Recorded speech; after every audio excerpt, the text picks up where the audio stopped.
আল্লামা সাইদি রাহিমাহুল্লাহকে কারাগার থেকে হত্যা করে বাহির করলো। হে প্রিয় মুসলিম উম্মার যুব সন্তানেরা, তৈরি হও, তৈরি হও। আর কোনো তন্ত্রমন্ত্রের জন্য ডাক নয়, ডাক আসবে দাওয়া ইরদাদ শাহাদাতের ডাক আসবে। শহীদ হইতে রাজি আছো তো ইনশাআল্লাহ? জীবন দিতে প্রস্তুত আছো তো ইনশাআল্লাহ? আরে আমরা দুনিয়ায় এসেছি দ্বীনের জন্য, শহীদ হওয়ার জন্য। এই দুনিয়ায় আর কোনো সফলতা নাই, আল্লাহর জন্য শাহাদাতের মধ্যেই সফলতা। ইম্মা শরিয়া ওয়া ইম্মা শাহাদা, হয়তো শরীয়ত। হে প্রিয় জাতি, হে প্রিয় মুসলিম উম্মাহ, তোমাদের এই জাগরণ প্রমাণ করে দিয়েছে 2024-এর 5ই আগস্ট প্রমাণ করে দিয়েছে যৌবন যার যুদ্ধে যাবার সময় তার। যুবকরা দেখিয়ে দিয়েছে হাসিনার লাফালাফি আর কাদেরের পালাবো না। কোথায় কাকা? পালাবো না কোথায়? এত দাম্ভিকতা, এত অহংকার ভালো না। এত দাম্ভিকতা, এত অহংকার ভালো না। মনে রাখবা, ফেরাউন নমরুদি আল্লাহর কাছে কোনো টাইম ছিল না, আর উবাইদুল কাদের আর হাসিনা। আল্লাহ পাক তোমাদেরকে পরিণতি দেখিয়ে দিয়েছেন। মুসলিম উম্মার যুব সমাজদেরকে বলি, ও প্রিয় উম্মার যুবকেরা, তৈরি হও নির্যাতিত নিপীড়িত মুসলিম উম্মার পাশে দাঁড়াবার জন্য। তৈরি হও আল্লাহর নবীর বিরুদ্ধে যারা যাবে বাংলার জমিনে, তাদেরকে অবশ্যই ওয়াজিবুল কতল, আল্লাহর নবীর গালি দেওয়ার শাস্তি, মৃত্যুদণ্ড করতেই হবে। রাজি আছো তো ইনশাআল্লাহ? আল্লামা সাইদি রাহিমাহুল্লাহ বলেছিলেন, এই কথাটা আমার এখনো কানে বাসে। সরকারকে বলবো, বেশি তিরিং বিরিং করিও না। বাংলার জনগণ বেশি তিরিং বিরিং করলে এমন এক ফ্লাইং কিক মারবে, মামার বাড়ি দিল্লি গিয়া পড়বা। অনেকে হয়তো আমার মতো আপনারাও চিন্তা করেন, হাজার হাজার মানুষকে গুলি করে মারলো, ছাত্রদেরকে গুলি করলো, স্কুলের মাদ্রাসার ছাত্রদেরকে গুলি করলো, হেলিকপ্টার থেকে গুলি করলো, এদেশের সর্বজন শ্রদ্ধেয় আলেমদেরকে কারাগারে নিয়ে বন্দি করলো, রিমান্ডের নামে নির্যাতন করলো, জুলুম করলো। গতকালকে যে আলেম এখানে আলোচনা করে গিয়েছেন, শাইখুল হাদিসের সন্তান আল্লামা মামুনুল হক দামাত বারকাতুহুমকে দাড়ি ধরে টানাটানি করলো। এদেশের সর্বজন শ্রদ্ধেয় বুজুর্গ আলেম, সকলের শ্রদ্ধেয় মানুষ আল্লামা সাইদি রাহিমাহুল্লাহকে কারাগার থেকে হত্যা করে বাহির করলো। এত কিছুর পরেও এই নেত্রী আর এই দলের পক্ষে মানুষ থাকে কেমনে? প্রশ্ন আসে না? প্রশ্ন আসে কি আসে না? যে হাজার হাজার ছাত্রদেরকে গুলি করে মারলো, ছোট ছোট বাচ্চাদেরকে হেলিকপ্টার থেকে গুলি করলো, আলেমদেরকে জেলে নিল, রিমান্ডে নিল, ফাঁসি দিল, আলেমদেরকে, দেশের সর্বজন শ্রদ্ধেয় আলেমদেরকে কারাগার থেকে হত্যা করে বাহির করলো। আমাকে ব্যক্তিগতভাবে আমাকে জুব্বা টেনে হিচড়ে ডিবি হারুনের নেতৃত্বে, এটা সবাই জানেন, জুব্বা খোলা হলো, আমার পরনের লঙ্গি খোলা হলো, এগুলো খুলে মহিলা দিয়া জড়ায়া দইরা ছবি ভিডিও তোলা হলো। অসংখ্য আলেমের নির্যাতনের, নিপীড়নের গল্প শুনলে গা শিউরে উঠবে। যৌনাঙ্গে পর্যন্ত চাপ দিল আলেমদের। এত কিছুর পরেও এই নেত্রী যে তার কর্মীদেরকে রাইখা পালায়, তার পক্ষে কিভাবে লোকেরা থাকে? প্রশ্ন আসে না? আসলে আল্লাহ বলেন, খতামাল্লাহু আলা কুলুবিহিম ওয়া আলা সামইহিম ওয়া আলা আবসারিহিম গিশাওয়া। আল্লাহ পাক এদের অন্তরের মধ্যে সিলমোহর মেরে দিছে। আল্লাহ পাক এদের কানের মধ্যেও সিলমোহর মেরে দিছে। আল্লাহ পাক এদের চোখের উপরে পর্দা ফেলে দিয়েছে। এরা সেই হাসিনা সরকারের আমলের এত নির্যাতন নিপীড়ন দেখেও দেখবে না। যেমন নির্লজ্জ বেহায়া তার নেত্রী, এমন নির্লজ্জ বেহায়া কর্মী। যেমন নির্লজ্জ বেহায়া তার নেত্রী, যে কিনা ছোট ছোট বাচ্চাদেরকে হত্যা করে, হেলিকপ্টার থেকে গুলি করে, এরপরেও বলে আমি কি অপরাধ করেছি। মানে কত বড় নির্লজ্জ হইলে এই কথা বলতে পারে? এরপরেও কি বলে, আমি কি অপরাধ করেছি। আপনি কোন অপরাধ করেন নাই? প্রশ্ন এটা হইতে পারে যে আপনি কোন অপরাধ করেন নাই, আমাকে এমন একটা অপরাধ দেখান। ও প্রিয় মুসলিম উম্মাহ, বাংলাদেশের বাইতুল মুকাররমে হেফাজতে ইসলামের আন্দোলনে হাসিনার পুলিশ বুট পয়রা জুতা পয়রা দেশের জাতীয় মসজিদে আলেমদেরকে গুলি করে নাই। এর চাইতে জঘন্য আর কি হইতে পারে? তা আপনি কোনটা করেন নাই বলেন? আমাদেরকে তাহাজ্জুদের আর এই কোরআন তিলাওয়াতের গল্প শোনায়া আপনি কোন আকামটা করেন নাই? প্রিয় মুসলিম উম্মাহ, যশোরবাসী, এই মেসেজ যশোরের মুসলমানদের জন্য নয়, এই মেসেজ আজকের এই আলোচনা আমার এই দেশবাসীর জন্য আমি রেখে যেতে চাই। আমি আমার কথাগুলো সকলের কানে পৌঁছে দিতে চাই। ও প্রিয় উম্মাহ, প্রিয় জাতি, আমরা চেয়েছি আমাদের অন্তর থেকে আমাদের ছাত্ররা, আমাদের শিক্ষকরা, আমাদের কলামিস্ট, বুদ্ধিজীবী, মুফতি, বক্তা, ছাত্র, সকল শ্রেণী পেশার মানুষ আমরা চেয়েছি আল্লাহ পাক হাসিনাকে এই ভূখণ্ড থেকে, আমাদের উপর থেকে, জুলুম থেকে বাঁচাক। আল্লাহ পাক আমাদেরকে বাঁচাইছেন কি বাঁচান নাই? তার মানে আমরা মন থেকে সম্মিলিতভাবে চাইলে পাওয়া যায়। পাওয়া যায় কি যায় না? বলেন, পাওয়া যায় কি যায় না?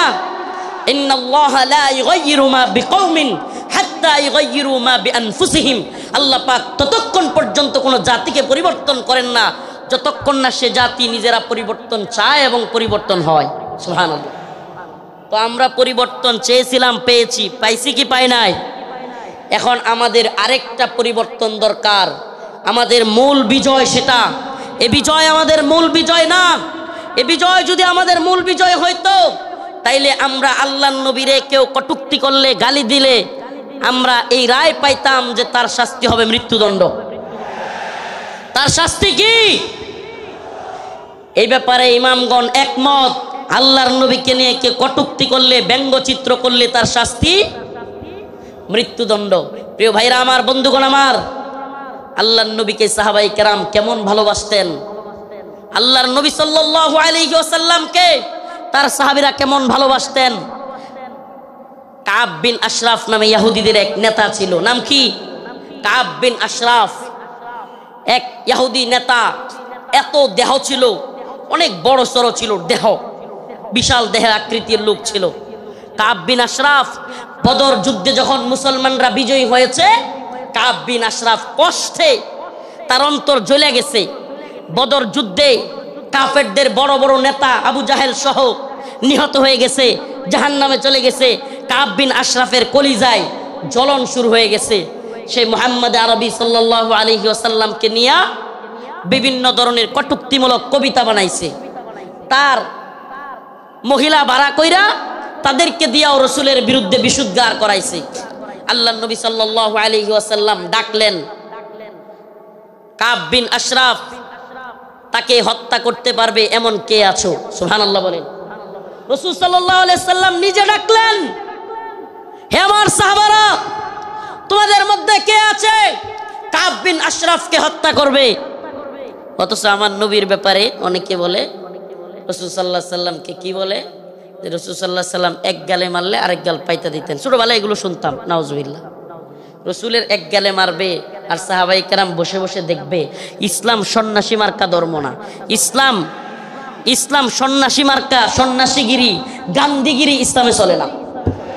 ইসলামের বাণী একবারে সুস্পষ্ট, ফায়াকতুলুনা ওয়া ইউকতালুন, হয় মরো নাইলে মারো। দিনের প্রয়োজনে মারতে হবে, মরতে হবে, ইনশাআল্লাহ। দিনের প্রয়োজনে মারতে হবে, মরতে হবে। মায়ের খাওয়াও সুন্নত, দেওয়াও সুন্নত। আমরা যদি খালি মায়ের খাইতাম, হাসিনার পতন হইতো। মাঝে মাঝে পিটানো দেওয়া লাগছে, কথা কয় না? যারা জালিমের পক্ষ নিবে, একটা কথা মনে রাখবেন, মুসলমান ইমানদার, সম্ভবত হযরত আলী রাদিয়াল্লাহু আনহুর কথা এটা, জালেমদের প্রতি সহানুভূতি দেখানো মাজলুমদের সাথে গাদ্দারি। আবারও বলছি, জালেমদের প্রতি উদারতা দেখানো মাজলুমদের সাথে গাদ্দারি। মাজলুমদের সাথে গাদ্দারি করা যাবে যাবে। কাব বিন আশরাফ আল্লাহর নবীর নিয়ে কটূক্তি করে। রাসূল সাল্লাল্লাহু আলাইহি সাল্লাম বললেন, তোমাদের মধ্যে কে আছে যে কাব বিন আশরাফকে হত্যা করবে? আল্লাহর নবীর এক সাহাবী মুহাম্মদ বিন মাসলামা দাঁড়ায় গেলেন, ইয়া রাসূলুল্লাহ আতুহিব্বু আন তাকতুলাহু, ইয়া রাসূলুল্লাহ আপনি কি চান আমি তাকে হত্যা করি? রাসূল বললেন, অবশ্যই হ্যাঁ।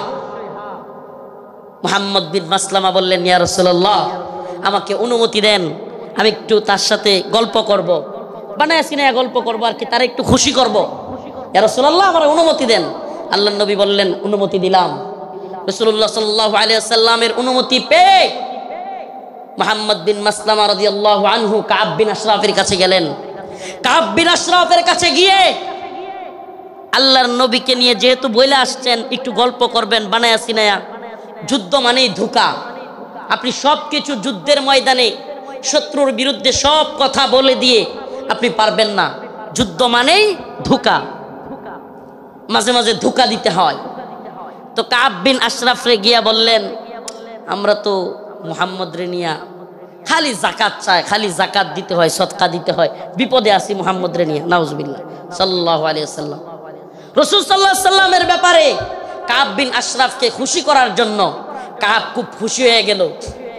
আগেই কিন্তু অনুমতি নিয়ে আইছেন, আগেই অনুমতি নিয়েই আসছেন। আল্লাহর নবীর ব্যাপারে বললেন কাব বিন আশরাফকে, আমরা তো মুহাম্মদ রে নিয়ে বিপদে আছি সাল্লাল্লাহু আলাইহি ওয়াসাল্লাম, কি সদাকা যাকাত দিতে দিতে আমরা শেষ হয়ে যাচ্ছি। কাব কয়, কে আগেই কইছিলাম না? খুব খুশি হয়েছে, আগেই তো কইছিলাম। এবার মুহাম্মদ বিন মাসলামা বললেন, তোমার কাছে কিছু কর্জা চাই। কি চাই? কর্জা চাই, আমাদেরকে কিছু খাদ্য দাও। কাব বিন আশরাফ বলল, দিতে পারি কিন্তু কিছু বন্ধক রাখতে হবে।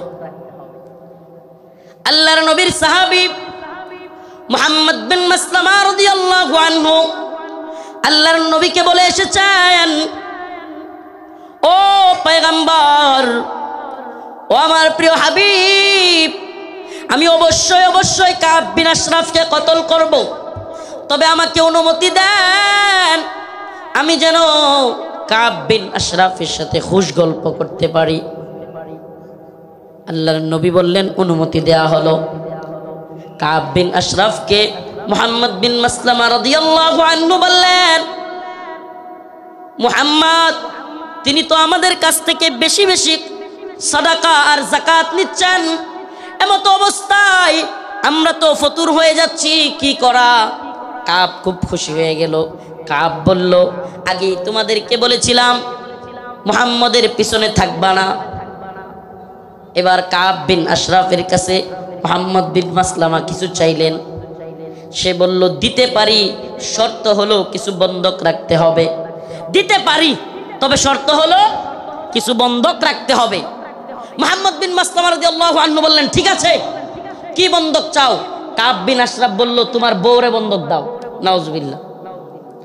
এটার বডি ছিল অনেক লম্বা উঁচা, বিরাট সাইজের মানুষ। মুহাম্মদ বিন মাসলামা রাদিয়াল্লাহু আনহু বললেন, না, তোমার কাছে আমার বউ দেওয়া যাবে না। এবার মুহাম্মদ বিন মাসলামা রাদিয়াল্লাহু আনহু বললেন, দিতে পারি, আমার ডাল তলোয়ার এই তরবারিগুলো তোমার কাছে দিতে পারি। এগুলো বন্ধক রাখলেন। বন্ধক রাখার পর কাব বিন আশরাফকে মুহাম্মদ বিন মাসলামা রাদিয়াল্লাহু আনহু বললেন, আমি আমার আরো দুইজন সহযোগীকে নিয়ে আসি, তুমি যেই খাদ্য দিবে, তুমি যেই খাবার দিবে, ওই খাবার জিনিসগুলো নেওয়ার জন্য লোক লাগবে। আসলে কি, কাব বিন আশরাফের যেই সাইজ, ওরে যদি ধরতে হয়, সাইজ করতে হয়, একা একা পারবেন না, এই জন্য আরো দুইজনকে আনতে গেছেন। সুবহানাল্লাহ। এবার উনি দুইজনকে নিয়ে আসলেন। আসার পরে কাব বিন আশরাফকে বললেন, কাব, তোমার মাথার মধ্যে কি সুগন্ধি ব্যবহার করো? এত সুন্দর গ্রাম তোমার মাথা থেকে আসতেছে। এটা আরেকটা পাম, এটা আরেকটা কি পাম। আগে দিছে কি, আরে মুহাম্মদের যাকাত দিতে দিতে আমরা শেষ। এতে করে সে খুশি হয়েছে, আগেই কইছিলাম না মুহাম্মদের পিছনে থাইকো না। নাউজুবিল্লাহ। তো এইবার কি পাম দিল, যে তোমার কল্লার মধ্যে, তোমার মাথার মধ্যে এমন কি সুগন্ধি দাও, এত সুগন্ধি আসতেছে, সুঘ্রাণ আসতেছে। কাব বিন আশরাফ খুশিতে গদগদ হয়ে গেছে, খুব খুশি হয়েছে, পাম দিচ্ছে। তো মুহাম্মদ বিন মাসলামা রাদিয়াল্লাহু আনহু বললেন, কাব, তোমার মাথার থেকে একটু সুঘ্রাণ নেওয়ার জন্য তোমার মাথাটা একটু আমাকে আগায় দিতে পারবা? মানে মাথা থেকে কি নিব? সুগন্ধি নিব। কাব বিন আশরাফ খুশি হয়ে গেল। খুশি হয়ে কাব বিন আশরাফ তার কল্লাটা আগায় দিল। ও যশোরবাসী, খুব মনোযোগ দিয়ে শুনবেন। আল্লাহর নবীর সাহাবা মুহাম্মদ বিন মাসলামা যখন কাব বিন আশরাফ কল্লাটা আগায় দিল, সাথে সাথে আল্লাহর নবীর সাহাবী মুহাম্মদ বিন মাসলামা কাব বিন আশরাফের কল্লা এইভাবে পেছায় ধরলেন। সুবহানাল্লাহ। কাব বিন আশরাফের কল্লা পেছায় ধইরা সঙ্গী সাথী থাকা অন্য সহপাঠীদেরকে বললেন, কাব বিন আশরাফের কল্লার মধ্যে কূপ দাও। সুবহানাল্লাহ। মুহাম্মদ বিন মাসলামা গলা চাইপা ধরলেন, আর কাব বিন আশরাফকে ওনার সাথীদেরকে বললেন, কূপ দাও। আল্লাহু আকবার বলে কাব বিন আশরাফের কল্লা ফেলে দিলেন।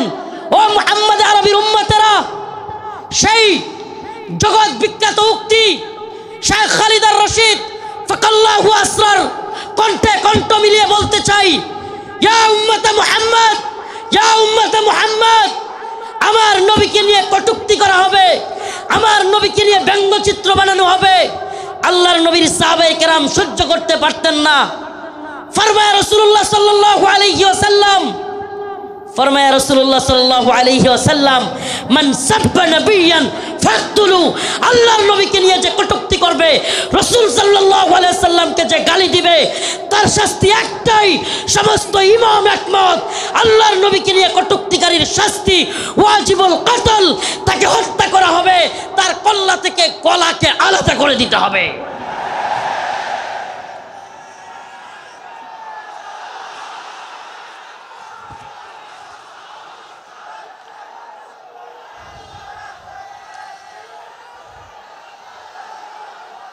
হে প্রিয় জাতি, হে প্রিয় মুসলিম উম্মাহ, তোমাদের এই জাগরণ প্রমাণ করে দিয়েছে, 2024-এর 5ই আগস্ট প্রমাণ করে দিয়েছে, যৌবন যার যুদ্ধে যাবার সময় তার।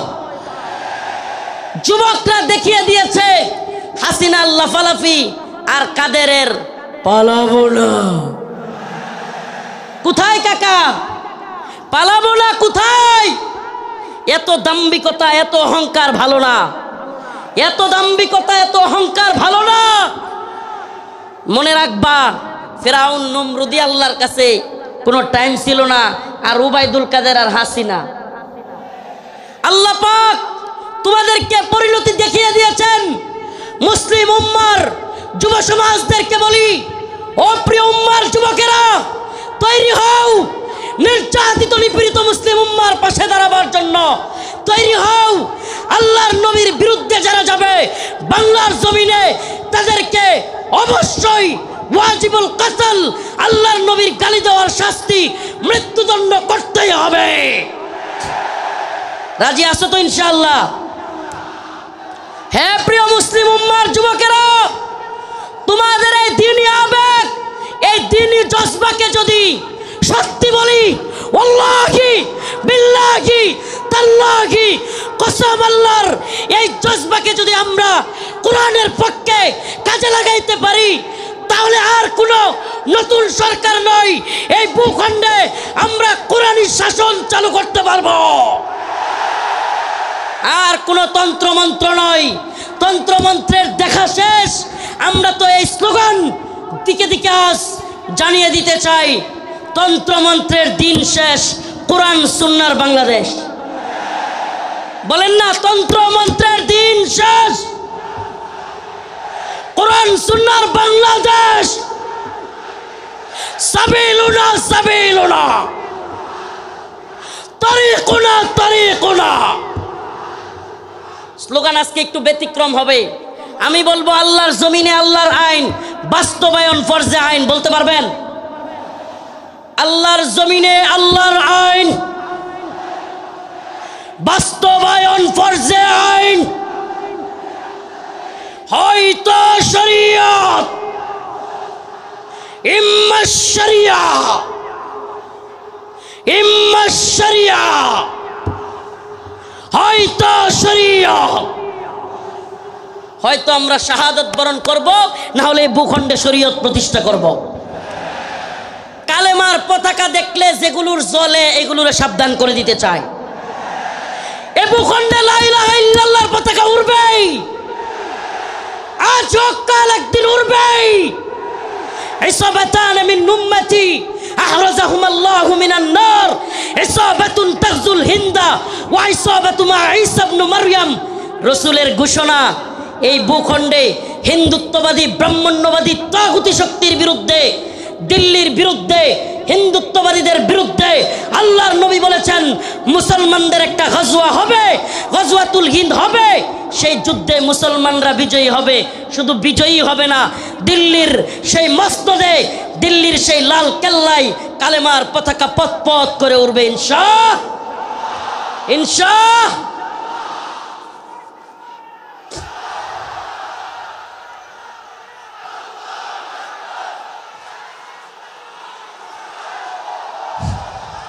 হে প্রিয় মুসলিম উম্মার যুব সন্তানেরা, তৈরি হও, তৈরি হও। আর কোনো তন্ত্রমন্ত্রের জন্য ডাক নয়, ডাক আসবে দাওয়া ইরদাদ শাহাদাতের ডাক আসবে। শহীদ হইতে রাজি আছো তো ইনশাআল্লাহ? জীবন দিতে প্রস্তুত আছো তো ইনশাআল্লাহ? আরে আমরা দুনিয়ায় এসেছি দ্বীনের জন্য, শহীদ হওয়ার জন্য। এই দুনিয়ায় আর কোনো সফলতা নাই, আল্লাহর জন্য শাহাদাতের মধ্যেই সফলতা। ইম্মা শরিয়া ওয়া ইম্মা শাহাদা, হয়তো শরীয়ত। আল্লাহর জমিনে আল্লাহর আইন। এই জমিন কার?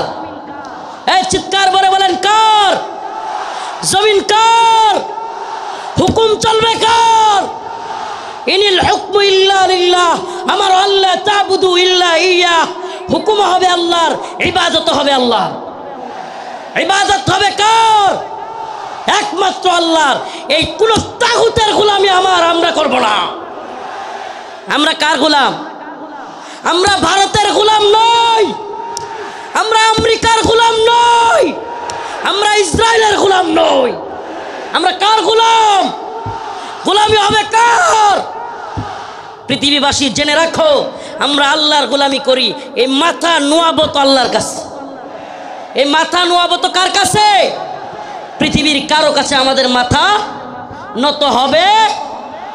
এবার আমার ডকুমেন্টারি তো দেখলেন, শাইখুল হাদিস ইবনে শাইখুল হাদিসের ডকুমেন্টারি দেখলেন, অন্যান্য আলেমদের ডকুমেন্টারি তো দেখবেন।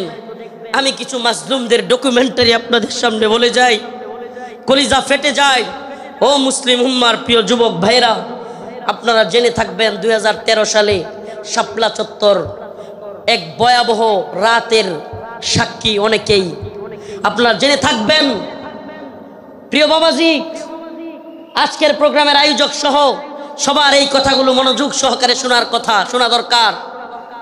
আমি আপনাদের সামনে এমন কিছু ব্যক্তিদের কারগুজারি শোনাবো যারা 2013 সালে রাসূলুল্লাহ সাল্লাল্লাহু আলাইহি ওয়াসাল্লামকে যারা কটূক্তি করেছিল, আল্লাহর নবীকে নিয়ে যারা ব্যঙ্গচিত্র বানিয়েছিল, আল্লাহ এবং তার রাসূলের বিরুদ্ধে যারা কথা বলেছিল, যেই কারণে হেফাজতে ইসলাম শাপলা চত্বরে যেতে বাধ্য হয়েছিল, সেই সমস্ত নরপিশাচ, সেই সমস্ত কুখ্যাত শাতেমে রাসূল রাজীব, ব্লগার রাজীব, শাতেমে রাসূল অভিজিৎ রায়, ওয়াশিকুর রহমান বাবু, ফয়সাল আরিফিন দীপন, আরো কতগুলোর নাম বলতে পারবো। এরা আল্লাহর নবী এবং আল্লাহকে নিয়ে কটূক্তি করেছিল, আম্মা জানদেরকে নিয়ে কটূক্তি করেছিল। মনে আছে আপনাদের? মনে আছে? 2013 সালে ব্লগার রাজীব, অভিজিৎ রায়, ফয়সাল আরিফিন দীপন, ওয়াশিকুর রহমান বাবু, ব্লগার নাজিমউদ্দিন সামাদ, আরো অনেকগুলো কুখ্যাত শাতেমে রাসূল আল্লাহর নবীকে নিয়ে কটূক্তি করেছিল। ও প্রিয় মুসলিম উম্মার যুবকেরা, আজকের এই ঐতিহাসিক প্রোগ্রামে আমি যদি সেই মাজলুম ভাইদের কথা না বলি, আমি তাদের সাথে কারাগারে ছিলাম। ওয়াল্লাহি এক একটা ভাইয়ের মিথ্যা মামলায় ফয়সাল আরিফিন দীপনকে, অভিজিৎ রায়কে কে বা কারা হত্যা করেছে, ভার্সিটির প্রিয় যুবকদেরকে, আমার প্রিয় যুবক ভাইদেরকে এরা কারাগারে বন্দি করে রেখেছে। হাসিনা সরকার বিগত 10-12 বছর যাবৎ পরিবারের সাথে তাদেরকে দেখা করতে দেয় না। আমি প্রায়ই কোর্টে গেলে তাদের সাথে দেখা হইতো। আমাদের সেই ভাই আরাফাত, সেই ভাই সাইমুম, সেই ভাই আব্দুস সবুর, বিভিন্ন ভাইদেরকে আমরা দেখে আসছি যারা কিনা এক একজন 2টা-3টা করে ফাঁসির রায় নিয়ে কারাগারে পড়ে আছে। কি এদের অপরাধ? আমাদের ভাই ফারাবি, কি এদের অপরাধ? ফারাবির অপরাধ, আরাফাত ভাইয়ের অপরাধ, সাইমুম ভাইয়ের, আব্দুস সবুর ভাই, এই ভাইদের অপরাধ আল্লাহর নবীকে নিয়ে কটূক্তিকারীদের বিরুদ্ধে তারা ফেসবুকে বা বিভিন্ন মাধ্যমে লেখালেখি করেছিল। আল্লাহর নবীকে যারা কটূক্তি করেছে তাদের বিরুদ্ধে লেখালেখির কারণে, ও প্রিয় যশোরবাসী, ও প্রিয় আদ-দ্বীনের প্রোগ্রামে থাকা যুবকেরা, অন্তত তোমাদের সেই যুবকদের জন্য কিছু করা দরকার। আজকের এই আদ-দ্বীনের প্রোগ্রামে আমি সেই ভাইদেরকে স্মরণ করি। ওয়াল্লাহি কসম করে বলি, আমি যখন দেখতাম 2টা-3টা ফাঁসি নিয়েও এরা দিব্যি হাসতেছে, তখন আর নিজের মনের মধ্যে কিছুই মনে হইতো না। আরে আমি আর কি, আমার তো আর ফাঁসির রায় হয় নাই, আমার তো ফাঁসির রায় হয় নাই। 2টা-3টা ফাঁসির রায় নিয়ে হাসতেছে, দিব্যি চলতেছে, এদের মনের মধ্যে কোনো কষ্ট নাই। এই যুবকেরা দীর্ঘদিন যাবৎ কারাগারে পড়ে আছে। ও প্রিয় মুসলিম উম্মার যুবকেরা, ও নেতারা, ও বক্তা মুফতি শাইখুল হাদিসরা, আল্লাহর নবীর পক্ষে কথা বলতে গিয়া দীর্ঘদিন যাবৎ তাদেরকে জঙ্গি ট্যাগ দিয়া আজকে কারাগারে বন্দি করে রেখেছে হাসিনা সরকার। এখনো এই ভাইগুলো মুক্তি পাচ্ছে না। ও প্রিয় মুসলিম উম্মার যুবকেরা, আমি জানতে চাই, এরা যদি আমাদের কাউকে জঙ্গি ট্যাগ দিয়া দেয়, এরা যদি আমাদের কাউকে মৌলবাদী ট্যাগ দিয়া দেয়, এরা যদি আমাদের কাউকে রাজাকার বলে ট্যাগ দিয়া দেয়, তাহলে কি আমরা তাদেরকে ভুলে যাব? আমার কথা বুঝতেছেন? জালেমদের একটা কূট কৌশল হলো আলেমদের নামে ট্যাগ দেওয়া, নেম কিলিং, এটাকে বলে নেম কিলিং, ট্যাগ দেওয়া। আল্লামা সাঈদী রাহিমাহুল্লাহকে কষ্ট নিয়ে বলতে হচ্ছে, যখন তিনি জীবিত আমাদের অনেক আলেম ওনাকে নিয়ে কথা বলার সাহস করে নাই, ওনার পক্ষে কথা বলে নাই। কেন বলে নাই? কারণ ওনাকে রাজাকারের মামলা দেওয়া হয়েছে। এখন আমরা যদি ওনার পক্ষে কথা বলি, তাইলে আমাদেরকেও না জানি রাজাকারের মামলা দিয়ে দেয়।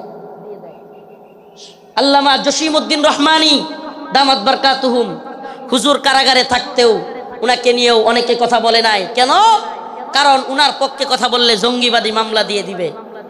আল্লাহর কসম করে বলি, খুদার কসম করে বলি, আমাদেরকে রাজাকার বলো, জঙ্গিবাদী বলো, মৌলবাদী বলো, আর যাই বলো, আমরা মাজলুমদের পক্ষে কথা বলবোই, বলেই যাব। রাজি আছেন তো ইনশাআল্লাহ? আল্লামা সাঈদী রাহিমাহুল্লাহ চলে গিয়েছেন, জসিমউদ্দিন রহমানী হাফিজাহুল্লাহ বের হয়ে গিয়েছেন, কিন্তু ও আদ-দ্বীনের মুসলমানেরা, আজকের এই যশোরের লাখো জনতা, প্রিয় উম্মা, আজকের এই মিডিয়ার মাধ্যমে, সবকিছুর মাধ্যমে আমি জানাতে চাই, আমার ভাইরা আল্লাহর নবীর পক্ষে লেখালেখি করতে গিয়া যারা মামলা খেয়েছে, ফাঁসির রায় লেগে গেছে, আমরা কি তাদের মুক্তি চাই?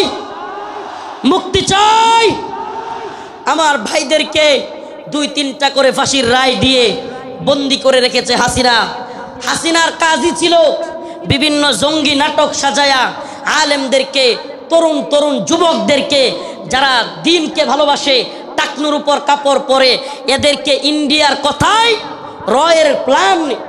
রয়ের প্ল্যানে মুসলিম উম্মার যুবকদেরকে, দ্বীন যারা ভালোবাসে তাদেরকে গ্রেফতার করা, তাদেরকে জঙ্গি বলা, মৌলবাদী বলা, এটা একটা ট্রেন্ড ছিল, এটা তাদের একটা ট্যাগ মিশন ছিল, মিশন, তাদের একটা মিশন।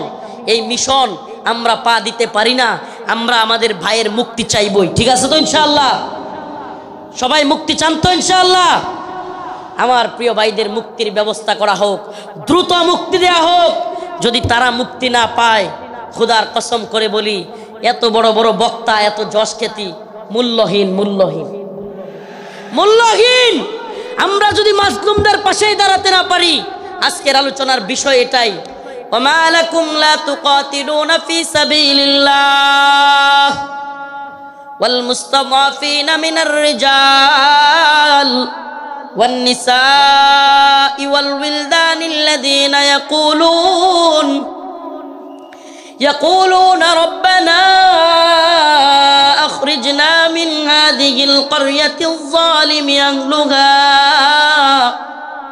واجعل لنا من لدنك وليا واجعل لنا من لدنك نصيرا الله رب العالمين বলেন وما لكم لا تقاتلون في سبيل الله তোমাদের কি হয়ে গেল তোমরা আল্লাহর পথে কিতাল করতেছ না যুদ্ধ করতেছ না জিহাদ বললে অনেকে অপব্যাখ্যা করে নফসের জিহাদ এটা সেটা অনেক অপব্যাখ্যা করে কারণ কি কারণ আল্লাহ বলছেন কুতিবা আলাইকুমুল কিতাল ওয়া হুয়া কুরহুল লাকুম কারণ আল্লাহ পাক জানতেন জিহাদের ব্যাপারে অনেকের অ্যালার্জি থাকবে অনেকে অপছন্দ করবে আমাকে বলেন আল্লাহ পাক যখন কোরআনে কারীম নাজিল করেছেন আল্লাহর রাসূল কি জিহাদকে অপছন্দ করতেন হ্যাঁ সাহাবায়ে কেরাম অপছন্দ করতেন তাহলে এই আয়াত কাদের জন্য কুতিবা আলাইকুমুল কিতাল ওয়া হুয়া কুরহুল লাকুম এই আয়াত কাদের জন্য আল্লাহ পাক জিহাদকে যুদ্ধকে ফরজ করেছেন দ্বীনের জন্য অথচ তোমরা তা অপছন্দ করো আল্লাহ বলেছেন তোমাদের অনেক জিনিস আছে অপছন্দ কিন্তু হুয়া খায়রুল লাকুম সেটার মধ্যে কল্যাণ আছে আমার তো মনে হয় আল্লাহ পাক আমার মনে হয় না এটাই তাফসীর এটাই ব্যাখ্যা যে আল্লাহ পাক সেই সমস্ত লোকদেরকে উদ্দেশ্য করে বলেছেন যারা জিহাদকে অপছন্দ করবে সাহাবায়ে কেরাম জিহাদকে পছন্দ করতেন না আল্লাহর নবী আল্লাহর দ্বীনের পক্ষে জিহাদকে পছন্দ করতেন না যারা পছন্দ করে তাদের জন্য এই কথা অথচ দিকে দিকে মাজলুম ওমা আলাকুম লা তুকাতিলুনা ফি সাবিলিল্লাহ তোমাদের কি হয়ে গেল তোমরা আল্লাহর পথে যুদ্ধ করতেছো না ওয়াল মুস্তাদাফিনা মিনার রিজাল ওয়ান নিসাই ওয়াল বিলদান দুর্বল নারীরা দুর্বল বাচ্চারা চিৎকার করে করে বলতেছে ইয়াকুলুনা রব্বানা আখরিজনা হে আল্লাহ আপনি আমাদেরকে বের করেন মিন হাযিহিল ক্বরিয়াতিজ যালিমি আহলুহা এই ভূখণ্ডের মানুষরা বড় জালেম ওয়াজআল লানা মিন লাদুনকা ওয়ালিয়া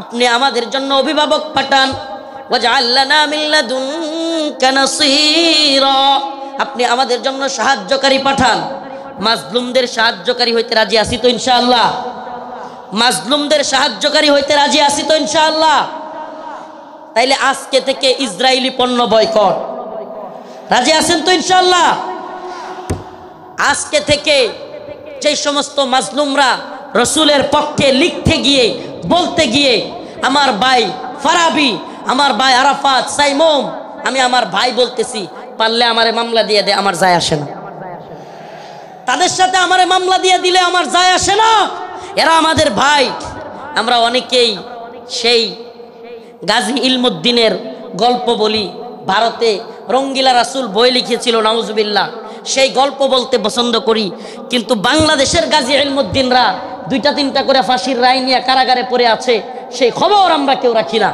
প্রিয় ভাইরা আমার বন্ধুগণ আমার মাজলুম উম্মার পক্ষে দাঁড়াতে হবে আজকের আমার আলোচনার মূল কথা মাজলুম উম্মার পাশে দাঁড়াতে মাজলুম উম্মার পাশে দাঁড়াতে ইন্নামাল মুমিনুনা ইখওয়া মুমিন মুমিনের ভাই আমার অন্য মুমিন ভাই কষ্ট পেলে আমার অন্তরে আঘাত আসবে এদেশের কোন আলেমকে আল্লাহ না করুক জাতীয় আন্তর্জাতিক চক্রান্তের কারণে নতুন করে কেউ যদি কোনো জালেম যদি এদেশের কোনো আলেমকে আবারও জুলুম করতে চায় আবারও যদি শাইখুল হাদিস আল্লামা মামুনুল হককে শাইখুল হাদিস আল্লামা মামুনুল হক সহ মুফতি আমির হামজা সহ মুফতি হারুন ইজহার এদেশের অনেক বক্তা যারা কিনা কারাগারে ছিল আবারও যদি সেই সমস্ত আলেমদেরকে কেউ গ্রেফতার করবার দুঃসাহস করে জাতীয় আন্তর্জাতিক চক্রান্তের কারণে আবারও যদি আলেমদের দিকে কেউ চোখ তুলে তাকায় কেউ যদি হাত তোলার সাহস করে সেই হাত ভেঙ্গে গুড়িয়ে দেওয়ার হিম্মত আছে তো মুসলমান আছে তো ইনশাআল্লাহ জাতীয় আন্তর্জাতিক চক্রান্ত চলছে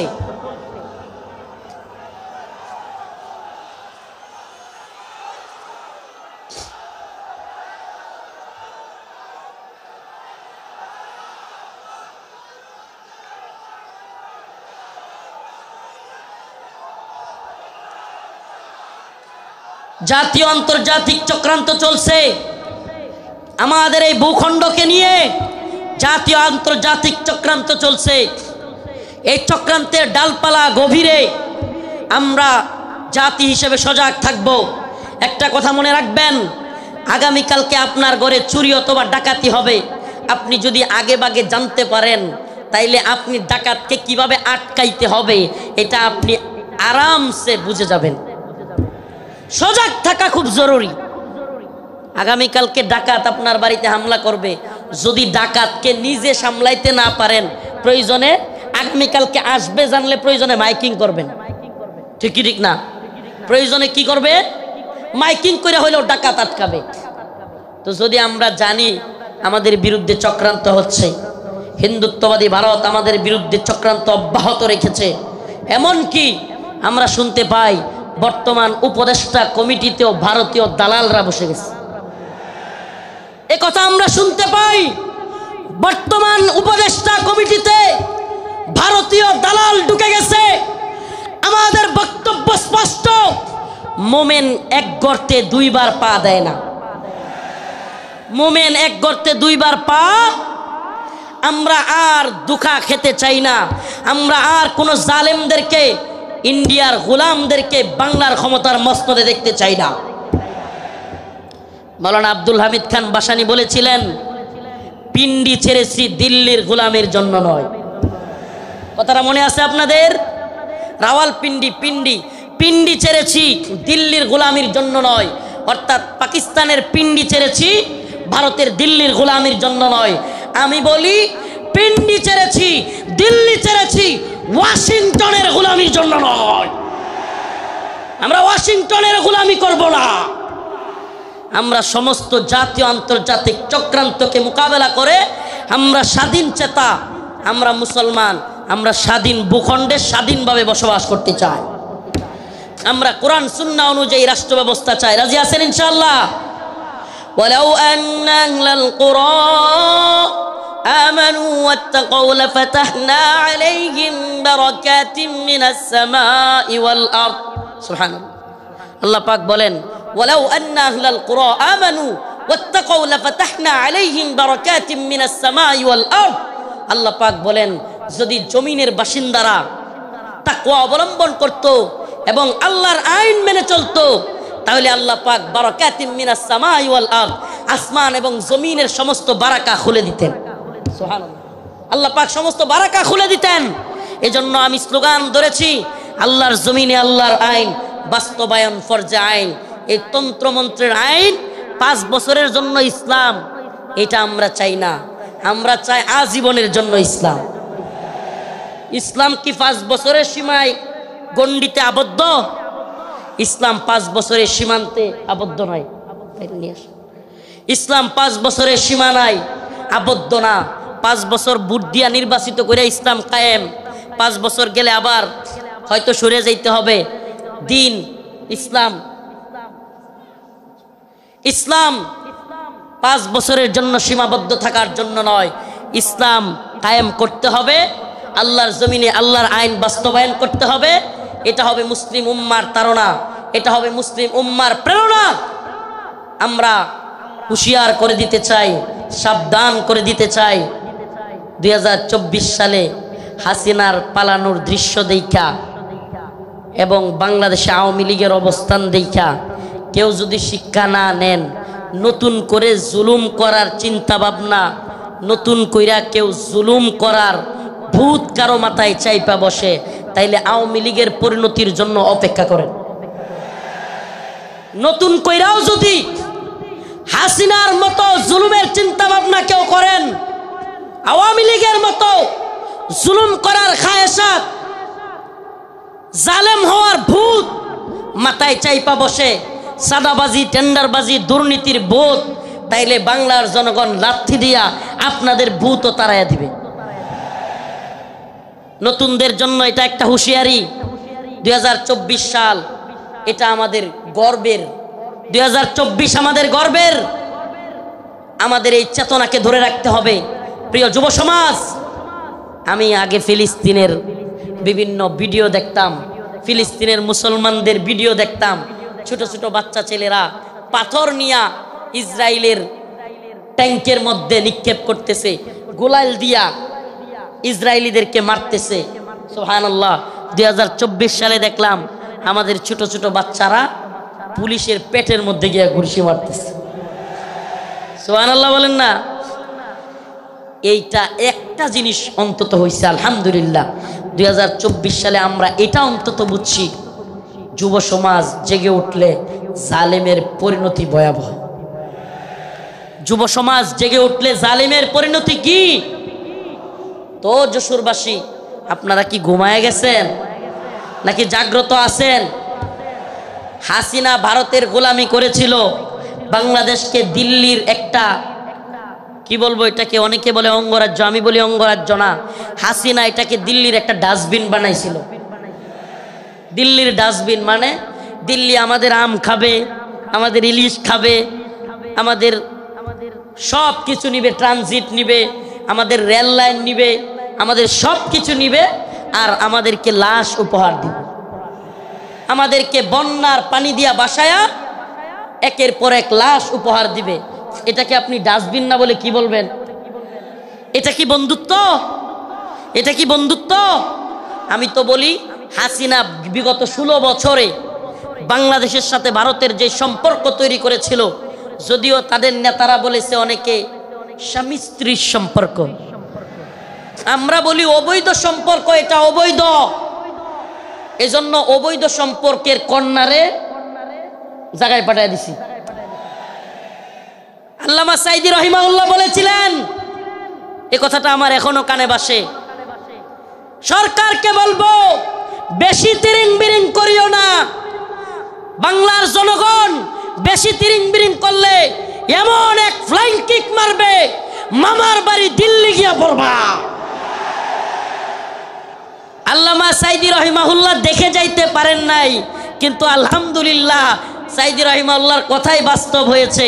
বাংলার জনগণ ফ্লাইং কিক মারছে, রান্না করা খাবার খাওয়ারও সময় নাই, রান্না করা খাবার খাওয়ারও সময় নাই। ও প্রিয় মুসলিম উম্মার যুবকেরা, আজকের এই আদ্দিন ফাউন্ডেশন যশোরের আজকের এই অনুষ্ঠান থেকে আমার আখিরি পয়গাম হবে, ও মুসলিম উম্মার যুবকেরা, আমাদেরকে মৌলবাদী বলা হোক, জঙ্গিবাদী বলা হোক, আমাদেরকে রাজাকার বলা হোক, যে কোনো ট্যাগ আমাদেরকে দেয়া হোক, আমরা দ্বীনের পক্ষে ছিলাম, আছি, থাকবো। আল্লাহর জমিনে আল্লাহর আইন বাস্তবায়ন হওয়ার আগ পর্যন্ত আমরা থামবো না। আমি তো আশাবাদী এই মুসলিম উম্মার জাগরণ। অনেকে বলে হুজুর মাহফিলের প্যান্ডেলে এত মানুষ হইলে লাভ কি? কিছুই তো হয় না। আমি বলি হাসিনার অবস্থা দেখে কেউ বুঝো না? কিছুই হয় না, হয় হাসিনার অবস্থা দেখে কেউ বুঝো না? তোমার কি মনে হয় এই খুঁটা আন্দোলন, এত বিস্ফোরণ, এটা এমনি এমনি হয়ে গেছে? প্রিয় ভাইরা আমার, বন্ধুগণ আমার, একটু যদি আপনি চোখ বুলায়া দেখেন তাইলেই দেখবেন মানুষের মধ্যে 2013 সালের শাপলা চত্বরে নৃশংসভাবে আলেম উলামাদেরকে, ছাত্রদেরকে গুলি করে মারার সেই যে ভয়াবহ চিত্র অন্তরের মধ্যে, সেটা ছিল কি ছিল না? অসংখ্য আলেমদেরকে গ্রেফতার, রিমান্ডের, নির্যাতনের চিত্র তাদের অন্তরে ছিল কি ছিল না? আল্লামা সাইদি রহিমাহুল্লাহকে কারাগার থেকে হত্যা করে বাহির করার চিত্র, ঢাকায় আল্লামা নূর হোসেন কাসেমী রহিমাহুল্লাহ, আল্লামা সাইদি রহিমাহুল্লাহর জানাজা পড়তে না দেওয়ার দৃশ্য বাংলার যুবকেরা কি ভুলে গেছে?